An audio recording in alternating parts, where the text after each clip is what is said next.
Baylor Radio Sideline Analyst, former receiver with the Bears, and also NFL wide receiver with Washington, joins us on 365 Sports. Ricky, where were you on the moment Shedeur found Wester in the end zone on the bullet of a pass for the what eventually was the game-tying touchdown? Well, it was pretty clear I wasn't in the secondary playing defense. Oh, my God. I was on the far sideline, Baylor sideline, on about probably 15-yard line, something like that. Mm-hmm. And honestly, when he released the ball, generally when you see Hail Mary, there's a lot of air under it. And he didn't put any air under that one. That was a rocket. And I'm thinking at that angle, no way this ball gets completed because there's going to be too many people down there. But we had a guy slip. I'm not sure where the rest of the coverage was. Generally, you've got two or three guys at any point where a ball's coming down on a Hail Mary type situation. And I thought their guy made a really nice play on it. It was wet.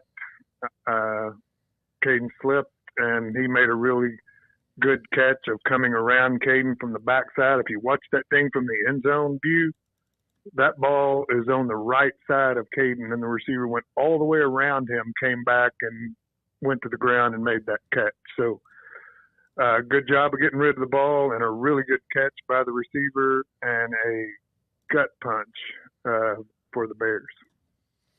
Ricky, how do they go about emotionally picking themselves up off the mat? Because they had that game won and dead to rights, and this is something that has happened a few times over the last couple years. It gave me memories of the TCU game a couple years ago where TCU calmly walked out onto the field with the clock running and kicked a game-winning field goal. It's just these things keep on kind of happening. Yeah, I don't know. Maybe it's just me, and because it's the most recent, I think this was, to me, more gut-wrenching than the TCU game. I mean, that was a really, really good football team in TCU that you had on the ropes, 28-26.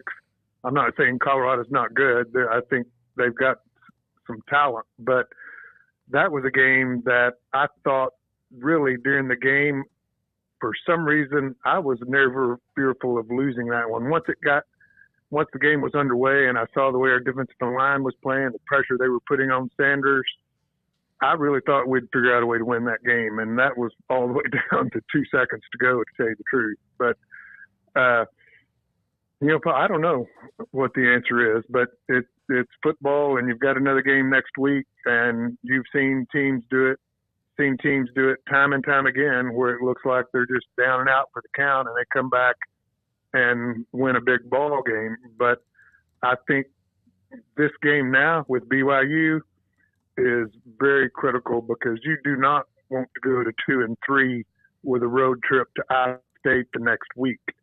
So this is a very critical game for this team. It's at home, and frankly, it's just one that they need to go out and win. Yeah, Ricky, I thought the game plan actually for like 99% of the game was pretty great, right? Like the stuff they were making Shedeur like have to decide, and the pressure they were bringing, and just I don't know. Like you obviously would have wanted more points, but it seemed like they had the perfect formula. That's the damnedest thing of this whole loss in Boulder. Yeah, Craig. I mean, tell me, any of you guys, if I would have told you before the game started 8 sacks, would you have had any thought of them winning that game? No. Absolutely not. And I think on that end, we did what we needed to do. A couple of big plays they had that really hurt us. Travis Hunter's for real. That dude's really good. And we basically contained him. And he still had 7 catches. But the week before, he had 13. So defensively, other than that last play, I thought we played a pretty good football game against a really good offense. If you go back to a couple of plays offensively, I think we get the go-ahead touchdown, sack Sanders twice, the last time at the 4. They punt, we return it to the 25. 1st and 10 at the Colorado 25, and you come away with zip. Mm-hmm. That's a killer. And then go back, the game's 24-10. Ashton Hawkins runs a little out and up out of the slot. He is wide open. And I thought Sawyer made a really good throw off the fingertips, catch that ball, and it's to the house. There is nobody out there. They've blown the coverage, good route. You can just go back play after play like that, if this, if that, and you win the game. And they did, and yet again they didn't. How much, you mentioned a gut punt. This is the more recent loss. Is this in the conversation with UNLV? No. You know the one I go back to? Smoke? Michigan State? It's the Cotton Bowl. Yep. Because, and here's the reason. That UNLV game was really one play, one stupid play that cost us that game. Cotton Bowl, you had 7 or 8 plays that had to happen for Michigan State to win that game. All those 7 plays had to go that way. A block in the back on an interception return for a touchdown, 10 yards behind the play. Miss a chip shot field goal after an offensive face mask on the 1. Just thing after thing. And this game in Colorado, just add them all up. I mentioned a couple of a drop pass that I thought was going to be a touchdown to Ashton Hawkins. 1st and 10 at the 25, you don't get points. Just play after play that I think went the other way that we didn't make. So to me, those are the two I compared because there were multiple plays that if you make any one of those, you win the game. Ricky, this week they're playing a team that is feeling confident. Everything's working for BYU. They just throttled Kansas State. They beat a good SMU team earlier this year.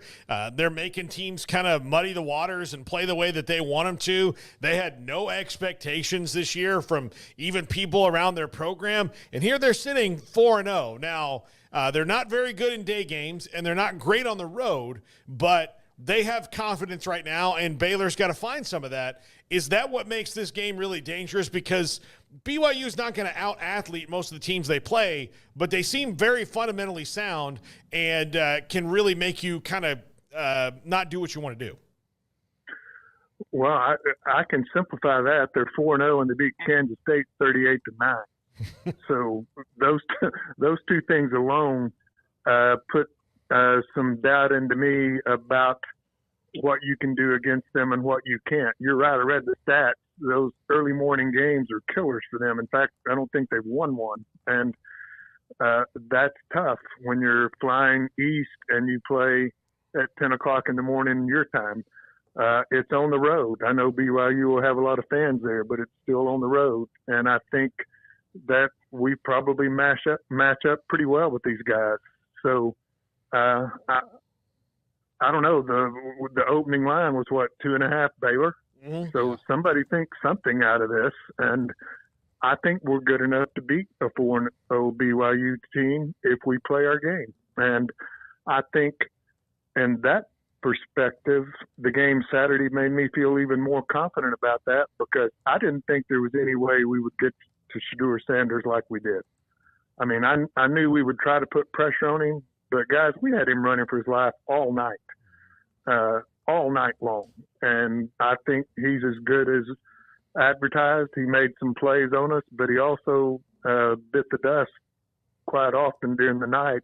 That doesn't count the hits that he took when we didn't sack him. So I think that BYU is a game we should win. I think we've got the talent to win it. We're just going to have to make plays. And, you know, it's really – simple. You just have to have guys that make plays when the play is presented to them. They've got to make the play, and that's what we're going to have to do Saturday. Yeah, the defense could have made a play there at the end. Could have made a field goal on special teams that would have made that a 2-score lead, and the Hail Mary would have been irrelevant. And offensively, you mentioned the Ashton Hawkins play, but I want to focus there. Just what are you seeing right now with Sawyer Robertson in charge? Obviously, still very hard to run the football.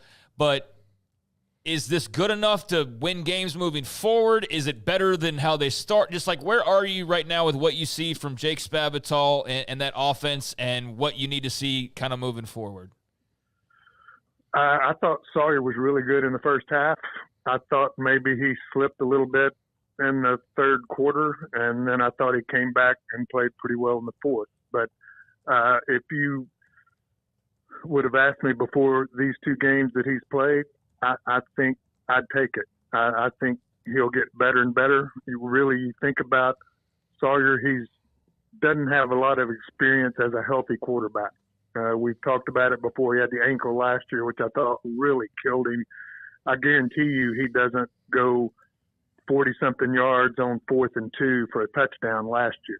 He couldn't do it. He couldn't plan. He couldn't run. So I'm encouraged by his ability to run the ball. I think the throwing game's got to get a little bit better. You can't fault Sawyer, though, for a throw that would have been another 60 yards passing on his account if a receiver just makes a catch. So that's not on Sawyer. So I think offensively we got the ability. The running game, I thought struggled. I know we were still well over 100 yards, but 80 of that was your quarterback. So they're going to have to figure out something there to improve on that side. But I tell you what, guys, Colorado was better defensively than I thought, and they had said all along that they were pretty decent defensively, or Colorado had said that, and I think they were. I thought their front guys were pretty tough, not a bad defensive football team, but you still have to find a way to run the ball. But I thought the last 2 weeks that Spav has been able to open up his offense a little bit, call some plays that we didn't maybe run first couple of weeks. So that's encouraging, and I think that continues to open up as time goes and you really figure out which running back you want back there. I still say Washington is a guy that's got to play, and Pendergrass hadn't played a lot lately. I think he is, and there are times when Richard Reese needs to be in there too with that speed. So I just think they're still figuring it out offensively. I really do. On the defensive side, I think their schemes have been pretty good. You mentioned the running game and the amount of touches. And we'll close it out with this, Ricky. Thanks for your time. Dominic Richardson had the unfortunate fumble. You have to protect the football. Travis Hunter made a great play. 15 carries. Bryson Washington, 10. Dawson Pendergrass, 4. Richard Reese, 2. And, of course, Sawyer had 9, and Monterey Baldwin had 1. Do you like that? Do you think that should be different where it's Washington, Reese, Dominic, Pendergrass? Because it seems like they have a few running backs, but do they need to dictate that there's the one guy and then all the others get a carrier for whenever? Yeah. I'll say this on that, and I'm not out there every day, and I don't see practice, and I don't see game film, so I can't in any form or fashion judge it the way Keenan Hall can or Spav. I just don't know. But generally, teams that are really good in the running game have one running back that's going to get 18 or 20 carries. And he's going to carry the water most of the time. He's going to come off and get some relief, and you're going to get the other guys in there and get 5-6 carries each. And the good thing about it is they're fresh, and they're just as likely to break one as your main guy. But I haven't seen Oklahoma State play this year, but I promise you, Gordon, I doubt, comes out of the game a whole lot. So the teams that really have that flash at running back, to me, that's a guy that gets 20 carries a game. Well, Taj Brooks at Tech and others. Thanks for your time, Ricky. Appreciate your time. Ricky Thompson, former Baylor receiver, played in the NFL with Washington, and the sideline reporter who was on the other sideline when the throw, as he mentioned, was made by Shedeur to Wester for the eventual game-tying points.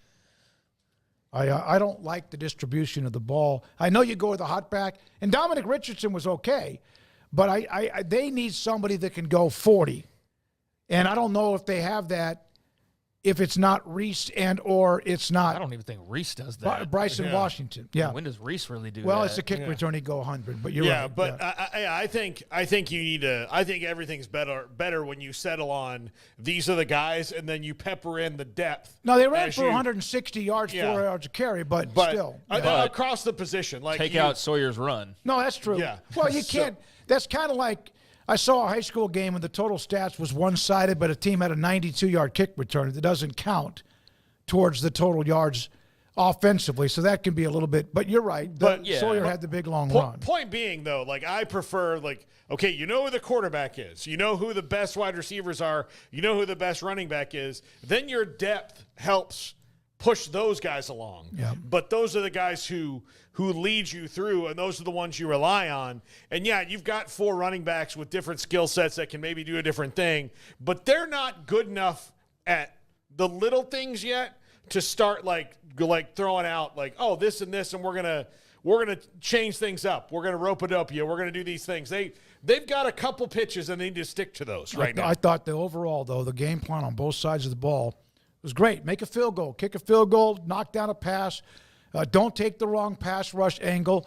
Ollie Gordon had 11 of the 15 carries. Oklahoma State, speaking of the running game, was non-existent. Utah clamped down on them and did not give them any room, while Utah ran the ball 52 times in their win for 249 yards.